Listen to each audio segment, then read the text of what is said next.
I'm going to read what I wrote here, and it will sound like what I'm saying is a fact, but understand that this is just a hypothesis. I'm not asserting that it's reality. Though it might come off like that as I'm reading it, it's just the way it made sense to write it. Okay, just keep that in mind. But that being said, Stranger Things and 9/11 World Trade Center. The 2001 event was a ritual blood sacrifice at the symbolic center of the World Trade, quote unquote. 9/11 2001 was a ritual designed to trade worlds, move our consciousness into a new dimension. Or put another way, open the evolutionary monolith portal that creates the bridge into a different dimension. Trading Places released June 8th, 1983. The film is set in New York City, featuring the World Trade Center, and it is 116 minutes long. So Trading Places is 9/11. In other words, it's the World Trade. And Stranger Things, the theme of that show is all about a world trade, or trading places, one dimension attempting to come into another dimension. The merging of two worlds together, trading places. This is why Stranger Things was the most popular show, or one of them, of the Donald Trump era, and why the climax of the story, the final season and episodes, were scheduled to be released right when they were, and I'll get into that at the end here. But it was all tied into this ritual in very specific ways. Because of the theme, right? Trading places, world trade, 9/11, Donald Trump, the whole thing.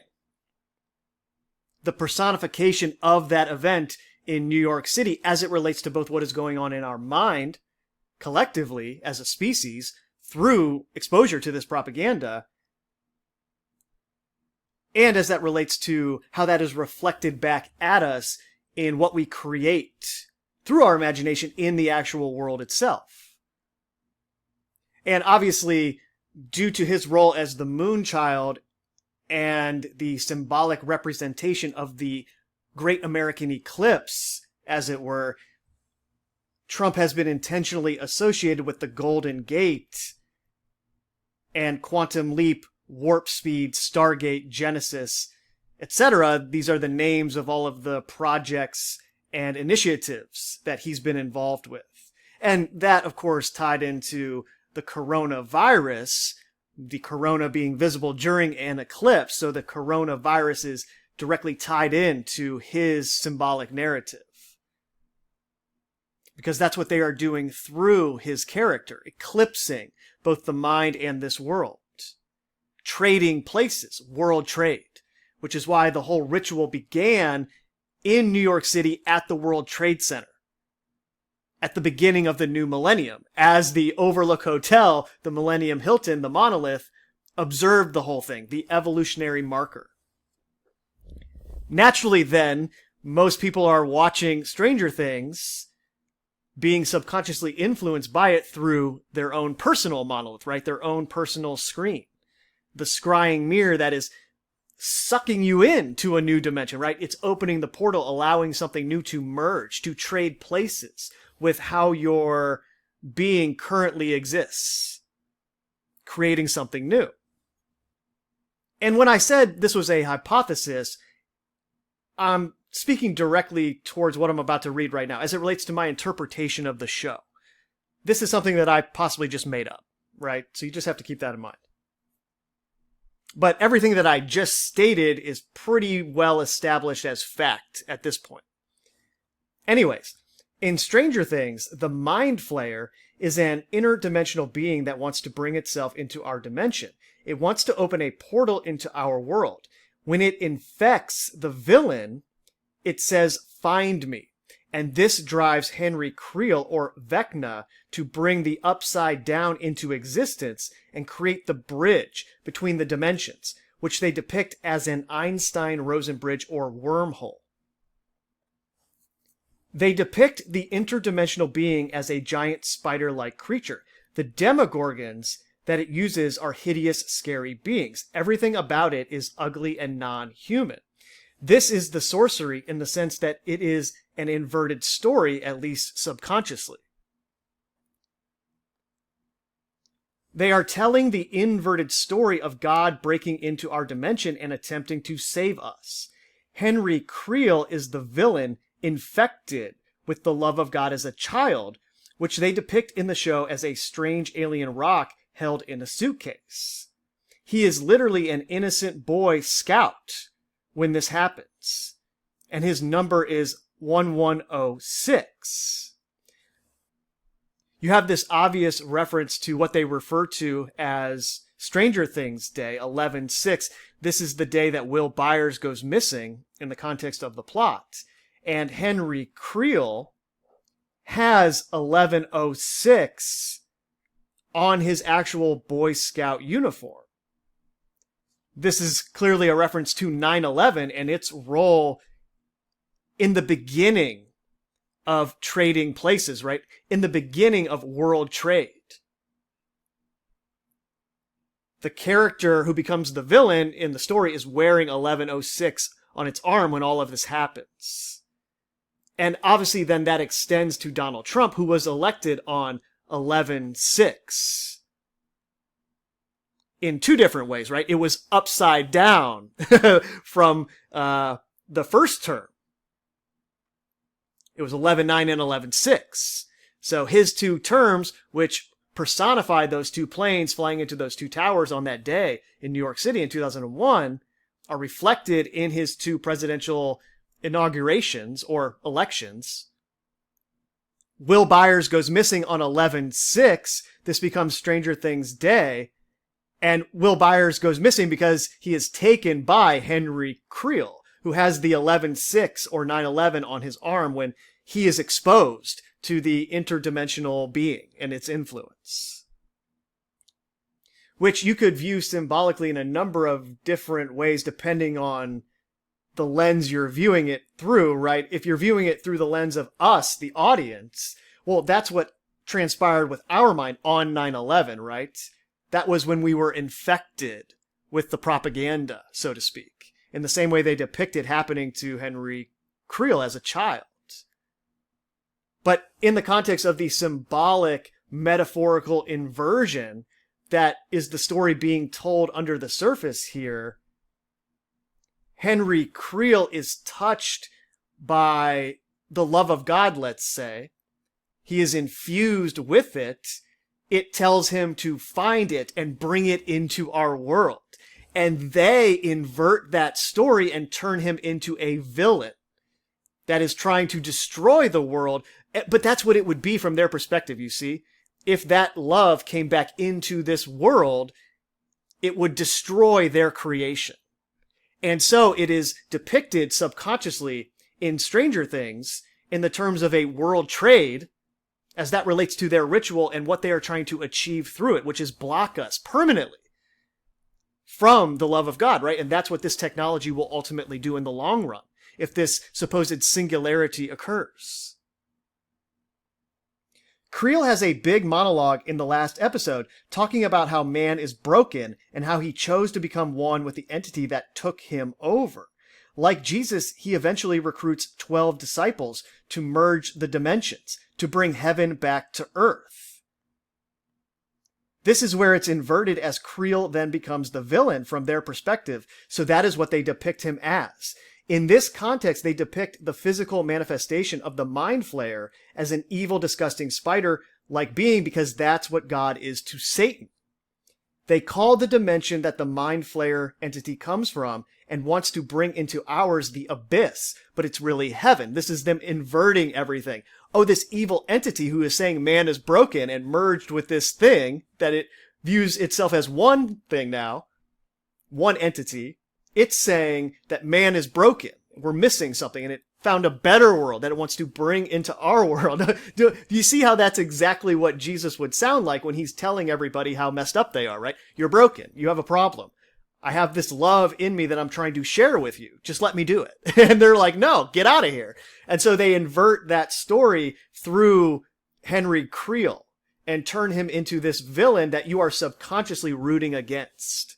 You're rooting against world trade, trading places. And that's the sigh of relief in all of these films, all of this intentional propaganda at the end where you go, things stay normal. Nothing changes. Because that's what they want. They want this world to stay normal. They don't want anything to change. So you give your subconscious sigh of relief when the good guy, quote unquote, wins in the end. But as something like Stranger Things show you, they invert who the good and bad is in a binary way, right? They invert which theme actually has your best interest in mind. The real-life actor playing Creel was intentionally chosen because he looked like the actor from Kubrick's A Clockwork Orange, which is all about mind control. And I can show you those two images for those of you who have not seen this before. This is the actor who plays Creel, and this is the actor who plays the main character in A Clockwork Orange. And you can see their face structure, and you can see their faces are very similar. Their hairstyle is very similar. If you look at a picture of this guy without his hat on, they just really look similar. And in that way, this is a hint saying, hey, this film that's all about Kubrick and mind control and his role in all of this has this character, and we're going to have our villain look like that because symbolically we're showing you that we are mind controlling you through this inversion of the story, through the villain, quote unquote, that we create out of this character.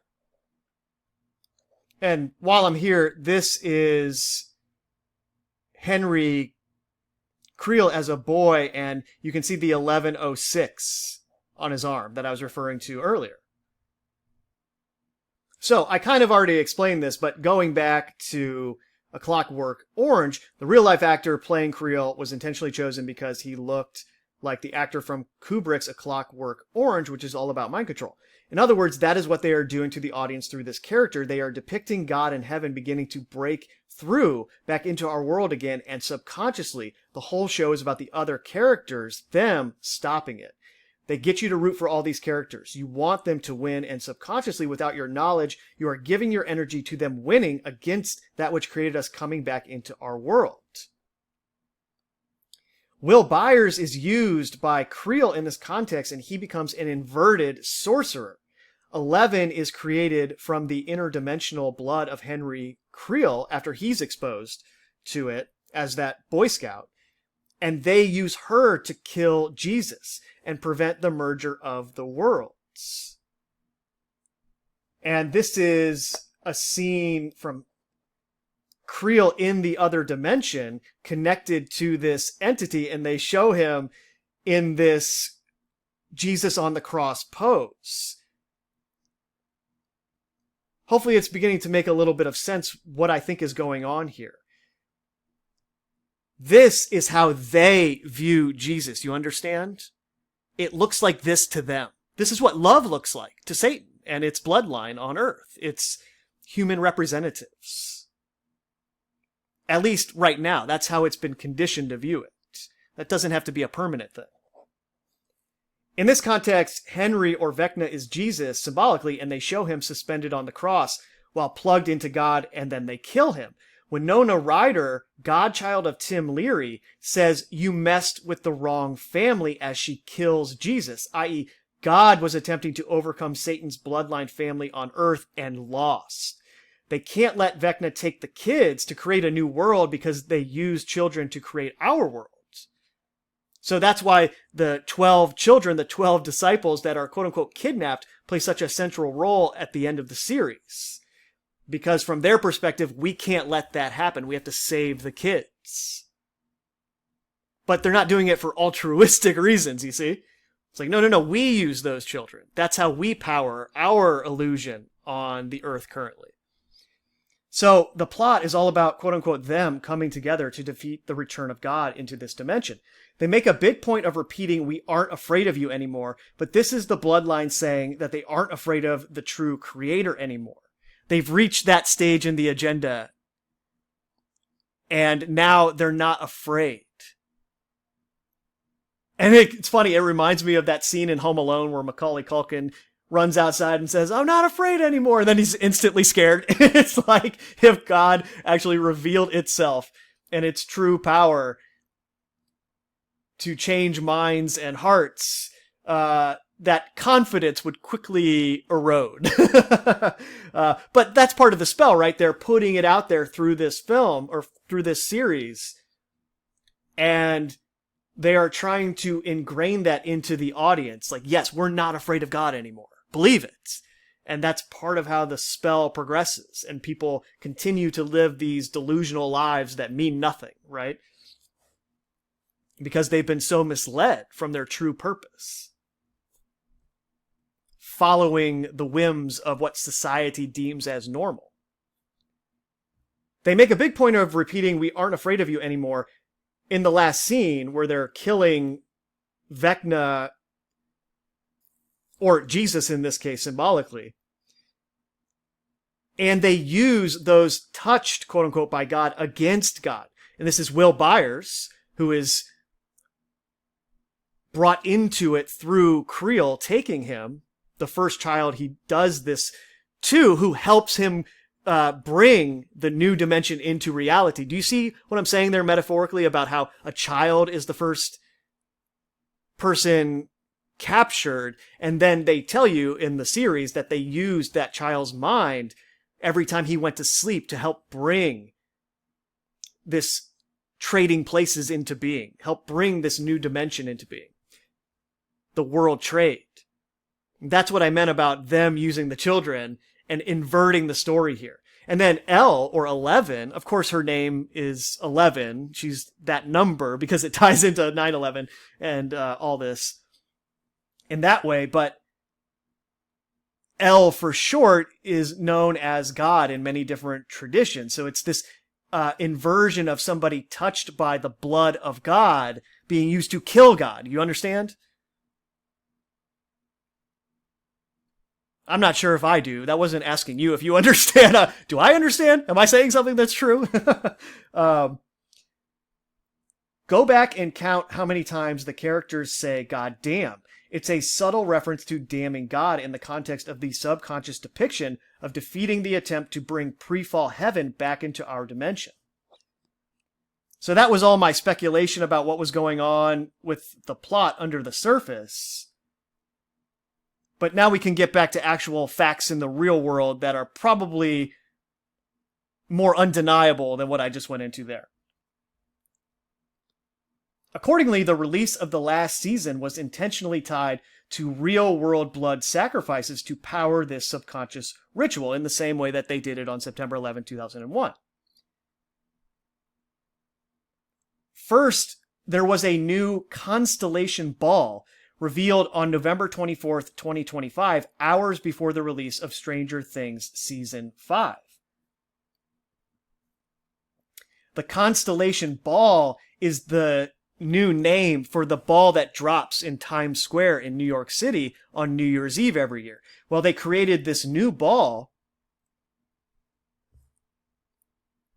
and they revealed it to the public a couple days before the first part of Season 5 of Stranger Things was released, tying the two together.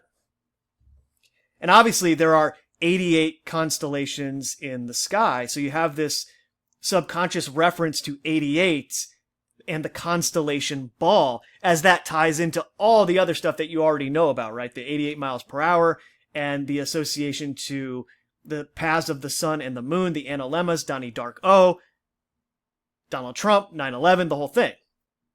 Won't go into that again, but obviously Constellation Ball is a very intentional name that was chosen for this new ball that would drop as 2026 started. And remember, Sirius is at its highest point in the sky on December 31st every year, which is why we celebrate New Year's Eve on that day. It's the new year when Sirius is at its highest point.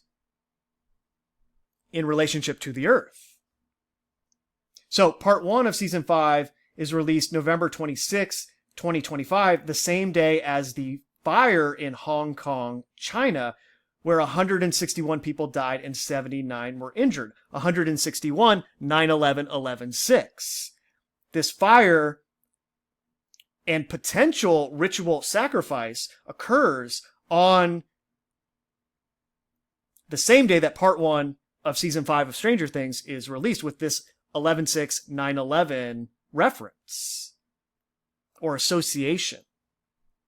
The final episode of part 2 of season 5 released December 31st, 2025, the same night as the Ley Constellation, Switzerland fire. 40 people died and 116 were injured. Another 9/11, 11/6 reference, 116 injured.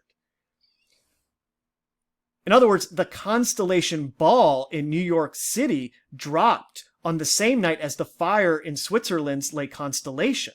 The fire was caused by torches or bottles filled with sparklers. Indiana, the setting of Stranger Things, has a torch state flag. This is the flag of Indiana. And of course, in the college football playoffs, Indiana is now in the national championship. Pretty easy to see that coming in hindsight, but if you go back to the start of the season, there wasn't a person alive who thought that team would ever be in this game. Which just shows you how these things are coordinated for symbolic reasons. But the overwhelming majority of people, just like everything I'm talking about in this video, won't be able to see that because there's a perfectly rational explanation. Oh, well, they got this new coach. They went to the transfer portal and got all these new players and recruited a good high school class, and it just all came together unexpectedly. Way faster than anybody thought it could. And most people will say, oh yeah, that makes sense. It's like, well, no, Indiana is in this game because of this association. Because they're putting that symbolic reference into the mind in a huge way because everybody's talking about Indiana. And this game is going to be played on the 19th of January. Another 9/11, you see? Okay? This stuff is planned, I don't even know how long in advance. At a certain point, I'm wondering, is it like Lost? How they depict their awareness of the future being the result of a time loop where they were able to access the information in the past from the future, and they know everything's going to happen, and then they just let it happen in that way, and they coordinate everything so that it happens. I don't know. There's something really strange going on here. Stranger Things, of course. Like, how is this actually coordinated? How is it orchestrated?